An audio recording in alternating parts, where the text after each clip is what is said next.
What's up guys, this is Mike, and this is a bespoke review of the Cooler Master Mini LED monitor that just came out this year.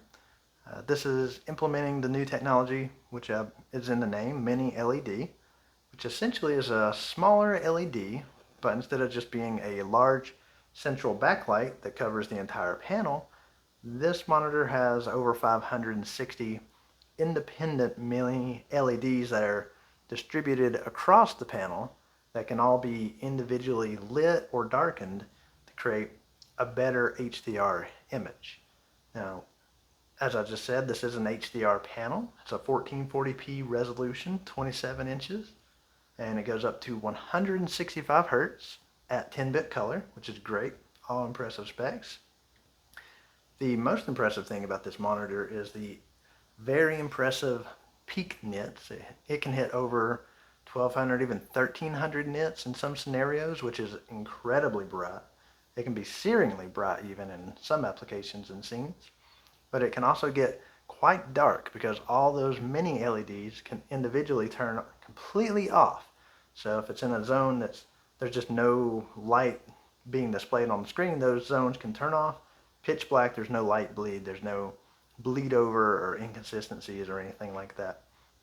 And the local dimming algorithm is actually very good. It's very fast and really does a good job of keeping up with whatever is on the screen. Now, this is a subjective review. So today what we're focusing on is what it's like to live with this monitor, what it's like to use it, to game on it, to watch YouTube, to browse the internet. And overall, this has been fantastic. I'm going to go ahead and say up front, if you're looking to spend under $1,000, this is probably the best HDR experience that you're going to get. Now, it does lose a couple points in some areas. The color accuracy can get a little, just a tiny bit off in HDR mode, but overall looks pretty good. The SDR performance is pretty darn good as well. I honestly mostly do video games and YouTube on this, but in both scenarios it's been fantastic. I've really enjoyed it. Going into a little bit of a deep dive, gaming in particular, which I imagine a lot of people are going to buy this for, is a really good experience. If you're playing games that get very bright or they get very dark or there's a lot of motion going on, this handles it all very well. Especially those brightness peaks, like I mentioned before. If you're playing a game where there's fire or explosions or just bright sunrises and sunsets, its ability to reproduce those colors is just fantastic. It's got a real punch, especially when you get into the more neon-like colors, the bright hot purples, the plasma colors. Those just look so good. Dark scenes can also look way better than I would expect. They can get really dark but still maintain most of the dark detail despite all those local dimming. You very rarely get like a black crush where you're just losing detail because those zones are trying to dim down. And that looks really good, especially in HDR. Now, the motion performance in this is pretty good. This is not a traditional IPS panel. It's a fast IPS, which is a newer spin on an old technology. It is, as the name implies, a bit faster than IPS. It's not quite TN level speeds, but when you're playing a game, the ghosting and the blur is definitely reduced, especially at the higher frame rates. If you're getting, I'm going to say 60 or above, you're getting a pretty sharp picture when things are swinging around. If you're panning the camera, if you're doing a lot of motion, and you're really getting carried away in a game. Now, it's not going to be as fast or responsive or smooth as an OLED, but it is better than practically any other IPS that I've used. The motion is just very good. You do get that little bit of a blending look as you do with any kind of plane switching technology, any LCD, but it is quite clear. Like you can make out objects and things as you're spinning the camera around with a mouse or a joypad or whatever you're using. Now going from there, I have ran into some minor bugs, nothing too major. I want to play HDR content sometimes if the computer goes to sleep and I go to wake it back up, the monitor might not wake up instantly. So what I end up doing, I don't know if you can see my hand, is if you hold in the joystick on the back, it actually acts as a power button. Just shut it off and back on, and it has so far been grabbing the signal again and linking back up. I think the reason for that is it's either a firmware bug or the fact that the DisplayPort cable in the back doesn't quite click in all the way. There's always a little bit of a gap there with the metal of the DisplayPort cable sticking out. So maybe that has part to do with it. It just can't quite go in as far as I'm used to. So I don't know if that's by intention or if that's an error, but that is something I've ran into, and it seems to come and go as I play HDR gaming or HDR videos. Could be a coincidence. It could be all SDR content as well, but I've just not ran into that because I don't watch that much SDR content when I'm playing with a fancy new monitor. But overall, not too bad. There's a bigger bug that so far Cooler Master has promised to fix, where local dimming, HDR, and VRR all can't work at the same time. Basically, it turns off one, usually VRR. They are promising a fix for that. It's not end of the world, but if you are buying a new monitor, I'd probably hang out and wait to see if they do update that, unless you just really want to roll the dice and hope they fix it. Now, moving on to video, you can see video here. This is playing right now in front of me, and I've kind of positioned the camera so that you can at least get a feel of what it's like to watch this monitor.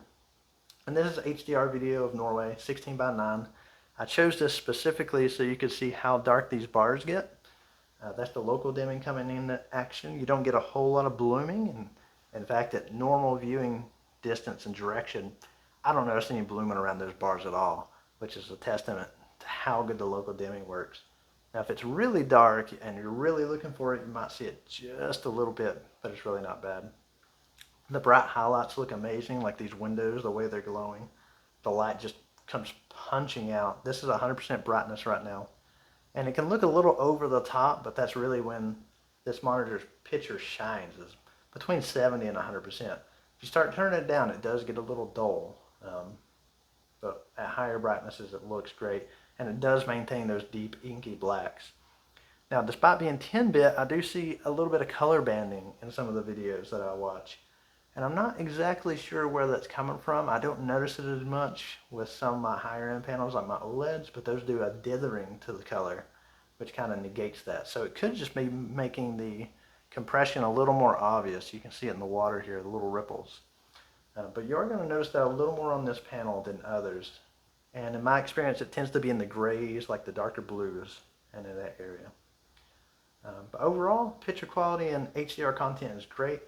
SDR is fine. It's not mind-blowing. It just looks fairly standard, honestly. It's not a fantastic experience, but it's fine. If you're used to just watching YouTube and things, you're going to be happy with that. Motion handling for video is really good. The slight blending that I talked about earlier due to it being a fast IPS panel really comes into play and actually benefits lower frame rate content.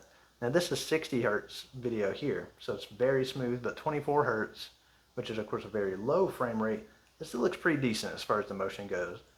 It's still going to get a little nasty if the camera moves around a whole lot, but it does handle that quite well. Now I'm going to talk about some places where the mini LED struggles, and I'm going to flip over to another video to show you that. This is actually a star field. This is the kind of scene that this panel is going to struggle with. Now this panel can display perfect, dark, inky blacks in the right situations, but when you start getting little light highlights on the screen like that, you can see the local dimming kind of coming into effect. You'll get these perfectly black spots where there's no stars, but then when you get into the actual starry areas, you can really notice the blooming, even when you have over 500 local dimming zones. So if that's the kind of thing that bothers you, if you're like a dark mode user where you have white text on a black background, you're going to notice blooming around the text. You're going to notice these things.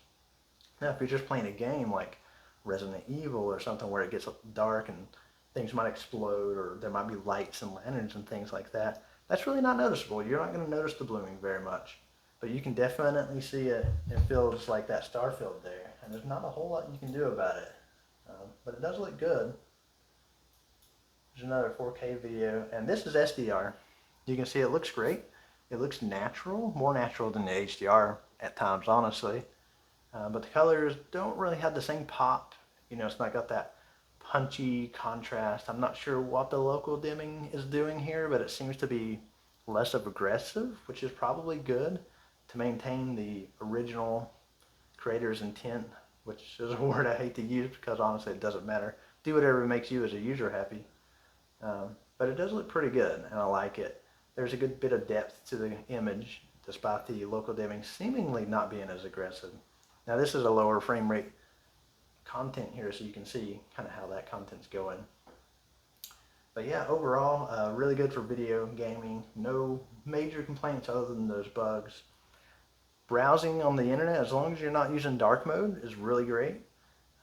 I don't see any light fluctuations or anything really distracting. The pixels are sharp and clear. Very easy to read. Pretty okay on the eyes. You might want to turn down the brightness a bit if you spend a lot of time browsing, but overall fantastic. At 500 bucks, this is a killer deal on a panel. The stand is built very strong. It's sturdy. You feel like you could probably fight somebody off with the thing.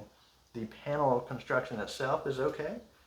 I don't find any flimsiness like some other reviewers have talked about. The bezels are alright. You've got good connectivity in the back. I am a little concerned that display port doesn't seem to slot in all the way. I don't know if that's maybe just my panel or if that's how they all are. HDMI hasn't seemed to give me any trouble. You've got some full speed USB and USB-C on the back, so that's nice. But yeah, like I said, overall this is a great monitor. If you're spending under $1,000, you really can't go wrong. There is a 4K version. Personally, I like the 1440p version because it's plenty of pixels at this size, and you're not going to be drowning your graphics card in rendering. So you can still keep a nice high refresh rate as well, which for a panel like this that really benefits from a high refresh rate with that fast IPS, I think that's the way to go. But do reach out if you have any questions. Again, this is all subjective. I'm not trying to concentrate on numbers or readings or anything in this particular video. If you are interested in that, let me know. There are other reviewers that have covered and we can talk about it. But I'm happy to answer any questions. If there's anything you want me to try, I'm happy to do that. I'm going to be putting this up beside the Alienware OLED to show how it compares. It is the $1,200 monitor, so if you're interested in that, stay tuned. That's coming up quite soon. But I will talk to you again soon.